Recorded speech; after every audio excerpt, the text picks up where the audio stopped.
just can't wait no more. Let's fast forward straight to the dance floor, no passport. Take you on tour, let's transport straight to the course. I can't wait to see how you move. We're here at the early hours of the 2025 Munich show. It hasn't opened yet, but I am in the special exhibit area, and over my left shoulder, you can see these two fantastic silver pieces from Kongsberg. Absolutely amazing. And this one in particular has made the news lately because that was featured at this year's Denver show about a month ago, September in Denver. So we're going to give you kind of an exclusive breaking news story on these two pieces, but instead of me telling you the story, I'm going to have two of my good friends who are much more qualified to tell the story for you. So check this out. Hi everyone, I'm really pleased today to be with Marcus Budil. Marcus, how are you doing again? How are you? As you know, two of the greatest silvers that have resurfaced in the past few months have come to light, and we have them on display here at the Munich show. Marcus, over to you. Obviously, you know, two pieces. Which one you prefer? We talk about that. That's the big question. Yeah, I must say we've seen a few people come around, and that is the talk of the show: is which one do you prefer? Now, all minimal specimens are sort of different, even though they're the same, because all have their own personality. Yeah. But only by having them both together can you look at the subtle differences between all of them. You know, and I find that's the case with these. So we've watched people go in and out and say, like, I prefer this one, I prefer that one. So let's go step by step how this all happened. So let's start with this piece here. So I got a call from a close friend of mine from Norway. Right. Friend I know for over 30 years. We've been collecting together up there in the mountains. And he calls me 2 years ago. Marcus, there's something at an auction coming up, which is the silver. You should look at that, you know, that's unbelievable. And then I saw pictures and they said, that looks incredible. Yeah. But a picture doesn't do it justice, you know, to the pieces. So I was flying there, sure enough. I flew there, went to the auction house. They are auctioning off more like paintings, arts and stuff like that. And eventually, you know, in these families, you know, they own some of the silver specimens that have been given as gift sometimes, you know, the ones on this black bases from the museum. But these two pieces have been sold in 1947. There was a famous find in 1947, which is all documented, which is very cool. So usually when you have a silver, the information gets lost over the years, or when it gets passed on, you know, the families. So this is all documented when it was found, and even the sale of these two pieces is documented. We have all the writing. It's really cool. That's super cool. So anyway, so I went there, and then, I mean, when I saw it in person, I was like, this is insane, you know, and I never had a piece like that, you know. And I knew there is, from that find in the King's Palace, there's a piece. In the Kongsberg Museum, there's a piece. So it's a famous find, and I never thought this is something in private hands, you know. Impossibly enough. So anyway, so the story is that these two pieces have been sold to a silversmith in Bergen. Who did, you know, stuff like that here, you know, silverware, plates, vases and all that stuff. And he was collecting minerals. So he bought these two pieces, wrapped them in leather, and kept them in the box in the basement. Ever since. They haven't been opened, untouched. That's why they're so like fresh, you know. And even after I bought them, they've not been cleaned, touched, or anything. That's exactly the way they were found. They came out. Incredible. So cool to have this whole provenance to it. And then back to the auction story. So I went to the auction house, and I was sitting like in the last row on a wooden box, and you know, the auction room. There was phone bidders and stuff, and then it started, the whole thing. I hope not too many people know about this thing, because you know, price will go. Yeah. And then sure enough, we started this, and I can see on the phone people dropping out, and in the room also. So And they went up and up and up. And, okay, there was only one bidder on the phone and me in the room. And sure enough, we created a war, a bidding war. And this, I mean, it felt like 10 hours, but I think it was at least an hour. Oh, wow, okay. So I was just sitting on my box, raising my hand, and he was on the phone. And I now know who was bidding against me. It's actually a friend of mine, also a collector, and we didn't know. He didn't know I was there, I didn't know he was on the phone. Right, okay, yeah. So all we did was doing this. So, and sure enough, I can talk about it since it was in the news all over. So it was a world record price I paid. And I couldn't sleep that night. So what did I do? But when you see the piece, I mean, price matters, but it's not really relevant with a piece like that. Well, what's the Mona Lisa worth? You know, That's right. Yeah. So, and then that's the number one. So then it continues because we have two pieces. But let's get this out first. Okay. Yeah. Let's have a look at the specimen first, because it's really. As I said, a picture doesn't do justice. It's so three-dimensional. You wanna, you really wanna. I hand this to you. Okay. You can see. Thank you. I've got it. And I mean, even from the. It's so here's the 360. piece. From a mineralogical perspective, as we know, Kongsberg is one of, if not the most world-famous locality for silvers. It's been mined for 350 years, not mined anymore. But the significant is the silver, the quality of the silver in these bundles of wires. So each one of these wires is usually a single crystal or one crystal, and they can appear quite different. Most of them you see today, they've been out in the air for hundreds of years and they've got a tarnish, so they're black. But as you say, this one's been under leather, kept in the dark, basically. And so it's still got its beautiful colour as it was found when it was mined. And with a slight tarnishing on the bottom, as you can see, very slightly, a sort of reddish brown. What I love about this piece, though, is quite even. The fibres are quite even in terms, the crystals are quite even in terms of their size. There's a massive sheaf of swirling crystals, and say it what you want, it's a very artistic specimen as well. It just shows you how wonderful these things can form. And people will say they can see a lady's head at the top. Sometimes you can see the Godzilla, I call it, or the Kraken. There's a shape that is just so beautiful. And I think when you see it face up like this, great, but it's got a lot of depth. It's a lot of depth to the specimen. It's very coarse. Yeah, there's a lot of things going on also in the back. Yeah. You can see here. But interestingly for me, it's just the evenness of the fibres themselves. If you look at the top part carefully as well, you see how they sort of mould together and they twist and turn around. And I think it gives the piece such a real elegance. It's absolutely magnificent. And the tarnish is very slightly sort of golden yellow. Now, the Kongsberg Silvers didn't have much in terms of any gold content. Most silvers have a bit of gold in them. They usually ran less than a few percent. All right, there were some rich areas, but you can tell that it just doesn't have much gold in this, pure silver.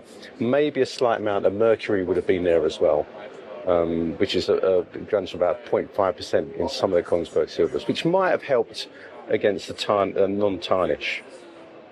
But this is a magnificent specimen, absolutely magnificent. It's we talk about minerals becoming sort of nature's arts. Over the past few years, the art world has really embraced some of these, and this is just a perfect example, right? Perfect specimen of that as well. Shall I put it back? Yep. Or shall I keep it? Keep it. But then, as you say, there's another one. So obviously, after I bought that, I was, or the auctioneer was my best friend. Imagine after paying that number, and then we were sitting together that night and having some wine, and then he said, "Do you know there is another one?" I said, "Another one? I mean, that good can't be, right?" He said, "Yes, there was 2 years before was already an auction." Wow. But nobody in the mineral world knew. Yeah. So, and this comes to that piece. Is the piece. So he said, yeah, but this was auctioned off 2 years ago, but not in the mineral, but so 2 art collectors bought that thing. There are no minerals collectors. They just thought it's cool and it looks nice and it has value, of course. So, and they bought that 2 years ago. And then I said, is there any chance, to chase that down and talk to the guys, and would it entertain selling it? And he said, yeah, they're friends of mine, and let me talk to them. So, wow. And then it was some months later, actually. He goes, Marco, I talked to them. They're living half of the time in Norway and half of the time in the south of France, so only half an hour from where I live, in Antibes, basically, yeah. So hard to get a hold of them, but he talked to them, and yeah, they would entertain the idea. And first of all, you have to see. So I flew to Norway again, met the guy, super nice guy, and saw the piece. And again, it's the same impact, He sent me pictures before, but they all look like flat, So when I saw it, oh God, yeah, trouble, yeah, another one. And it's sadly, really. sadly, this prize was all over the news in Norway. They knew. Oh no! Okay, so they benchmarked. It sets another, price level. Anyway, so we negotiated, and of course they knew what it's worth, and what's the best you can do, and we agreed on the price. Okay. And they let it go, and they bought it, and now here they are. Wow. This one sold to a private collection, as you know.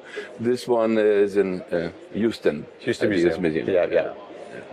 So now it's very interesting to watch the people here. How they react to them both. Yeah. What's better? Is there better? It's different, I would say. I think they're both the same level. Should we get this one out? Can we have a look at this one? Yeah, sure.